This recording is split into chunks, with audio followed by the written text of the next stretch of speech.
철학자 데카르트는 나는 생각한다, 고로 존재한다라는 유명한 말을 남겼습니다.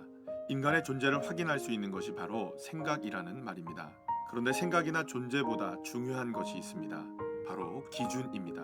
어떤 삶이든 어떤 생각이든 기준이 무엇이냐에 따라 모두 달라질 수 있기 때문입니다. 그렇다면 여러분은 어떤 생각을 하고 사십니까? 어떤 생각이 여러분의 삶을 이끌어가고 있습니까?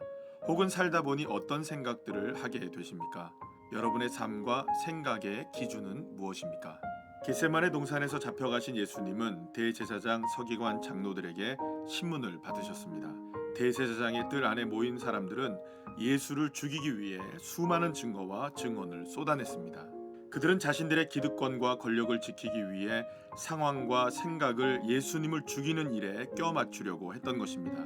하지만 그 어떤 증거도 찾지 못했고 증언도 서로 일치하지 않았습니다. 예수님도 그들이 제시하는 증거와 증언들에 대하여 그저 침묵하고 계실 뿐이었습니다. 그런데 바로 그때 대제사장이 예수님께 물었습니다. 네가 찬송받을 이의 아들 그리스도냐? 그런데 예수님이 긴 침묵을 깨뜨리시고 즉각 대답을 하십니다. 내가 그니라. 인자가 권능자의 우편에 앉은 것과 하늘 구름을 타고 오는 것을 너희가 보리라. 수많은 고발과 신문 그리고 말할 수 없는 고통을 당하시면서도 침묵하셨던 예수님은 자신들의 생각을 껴 맞추기 위해 애쓰는 불법적인 상황 속에서도 자신이 누구인지에 대해서만큼은 결코 뒤로 물러섬이 없으셨던 것입니다. 그러나 예수님께서 내가 그다라고 고백하신 이후 신성모독의 죄로 고발을 당했고 사람들은 예수님에게 침을 뱉으며 심지어 얼굴을 가리고 주먹으로 때리기 시작했습니다. 오히려 더욱 거센 고통의 풍랑 속에 던져졌던 것입니다. 예수님은 자신이 처한 상황과 생각보다 더 중요한 것이 무엇인지를 분명히 아셨던 것입니다.